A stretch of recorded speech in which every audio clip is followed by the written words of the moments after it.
Hello and welcome to the Daily Downbeat. Today's song is For the Love of Money from the OJ's 1973 album Ship Ahoy. When I was younger, this song was redone by a band called the Bullet Boys in 1988. That's how I learned about the song, but man, it is a classic. This song has been used on many soundtracks for many different reasons, but we're going to jump right into the lyrics on this one, and I think you know where we're going to go with it. Some people gotta have it. Some people really need it. Listen to me, why y'all. Do things, do bad things with it. You want to do things, good things with it. Talk about cash money, dollar bills, wow. For the love of money, people will steal from their mother. For the love of money, people will rob their own brother. For the love of money, people can't even walk the street because they never know who in the world they're gonna beat. For that lean, mean green, almighty dollar, money. For the love of money, people will lie. Lord, they will cheat. For the love of money, people don't care who they hurt or beat. For the love of money, a woman will sell her precious body. For a small piece of paper, it carries a lot of weight. Call it mean green. I know money is the root of all evil. Do funny things to some people. Give me a nickel, brother. Can you spare a dime? Money can drive some people out of their minds. Gotta have it. I really need it. How many things have I heard you say? Some people really need it. How many things have I heard you say? Gotta have it. I really need it. All for the love of money. Don't let money rule you. For the love of money, money can change people sometimes. Money can fool people sometimes. It will keep on changing up your mind. You know, we talk about the 70s often and just how truthful and how honest they were and how they just sort of spelled out real life scenarios and had no problems with it. And I think that one really does a pretty good job. A lot like the podcast from earlier in the week, Wake Up Everybody from Harold Melvin and the Blue Notes. Same type scenario here with the OJs. And before we go any further, why don't you go ahead and click that subscribe button, like, comment. Tell us what you think. Did the 70s really have more of a straightforward narrative? Did they really lay some truth in there with the narrative of an upbeat song? Like to hear from you. So I think it's no secret that money makes people do some crazy things. Just for instance, think about people that win the lottery and go out and splurge on anything and everything, and within a few years they're bankrupt again. You know, I often think about athletes and, you know, mega superstar musicians that are given all of this fame and wealth and squander it. You know, I'm not going to name any names. I don't think that helps anything. But there's a lot that have been showed on like some inside and reality documentaries and whatnot showing how, you know, that money wasn't there forever. And had they lived a little bit differently and a little less excessively, they would still have that money today. And we're going to read a little bit about that too. There's quite a few places we're going to go with scripture on this, but then we're going to sum it up with one narrative at the very end. So a good verse to look at is Ecclesiastes 5:10. It's pretty self-explanatory. He who loves money will not be satisfied with money, nor he who loves wealth with his income. This also is vanity. So it's really kind of showing you there's a vanity perspective listed in there as well. Not just the love of money, but the love of what money can do and how it can personify you and make you look. Another good one is Proverbs 22:7. The rich rules over the poor, and the borrower is the slave of the lender. Now, I want you to stop and think about that for a minute.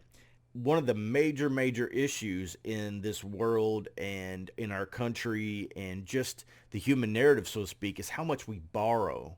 You know, student loans, credit cards, and I'm no stranger to this. You know, that fast dollar that's there to borrow and pull off of in order to get what you quote unquote need, or usually what you want, is really kind of used and you don't think anything about it until it comes due. And when it comes due, you find out that you were really, really owned by somebody else, and you're owned by that debt. A good place to link is probably going to be Dave Ramsey's site. We did a workshop with him called Financial Peace University, which I would totally suggest going to, and really kind of teaches you about money, and he's got a biblical perspective in there as well. So I'll go ahead and link that in the description as well. And from that narrative, from that Dave Ramsey narrative, this really kind of makes sense. The Proverbs 13:11, wealth gained hastily will dwindle, but whoever gathers little by little will increase it. And, talking about investment and putting into and reaping what you sow, kind of a narrative there. But where we're really going to go in this narrative is 1 Timothy 6:17 through 19.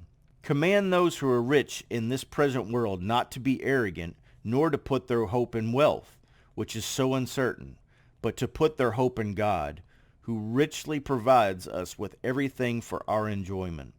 Command them to do good, to be rich in good deeds, and to be generous and willing to share.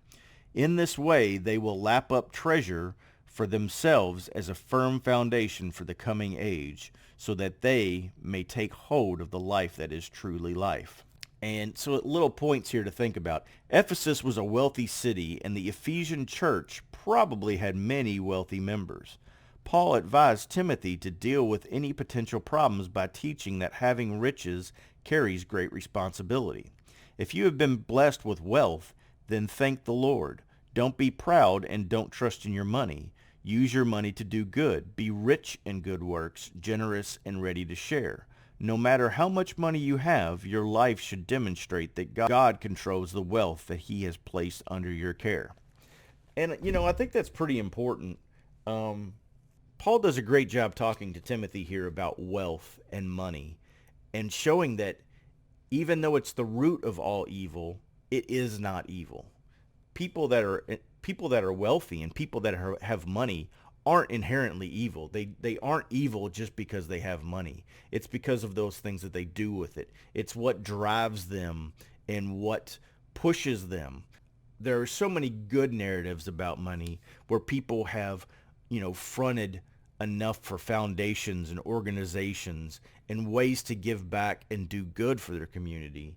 And so Paul was telling Timothy, teach them that's not a bad thing. Use that money wisely. Use it correctly. Use it for good. Use it to further the kingdom, and know that you've been given that responsibility to oversee that money for God, oversee that money to do his work with. And that's really kind of the narrative for today. It's not so much whether you have or don't have money, but know that it shouldn't control you. We need to set our hopes in him and his works and his will, not in how much money we have or how much we will have or what's yet to come with that. It's not to say finances are a bad thing. Remember that. They're not. But what are you doing with them? Are they controlling you? And when it comes to our debts, like I said, I'll link to that Dave Ramsey stuff, but really try to get that out from underneath you as quick as possible, because the person that holds your debts is in control of you in a lot of different ways during that time period. And getting out of that and not having that on your back makes it much, much easier to walk in faith, knowing that that's been freed up and you no longer have that burden. And so that's really it for today. The OJs hit it right on the money with everything that they say in those lines. I mean, you go back and you look at that, and it could very well be written right in Scripture. Give me a nickel, brother. Can you spare a dime? Money can drive some people out of their minds. And that's what we're looking at. We don't want that to happen. We want you to walk in faith and know your Lord and not let money do that to you. And so you can take this all to the bank today. I hope you guys are having a great week. It's hump day. I'm glad you guys decided to tune in. You all take care.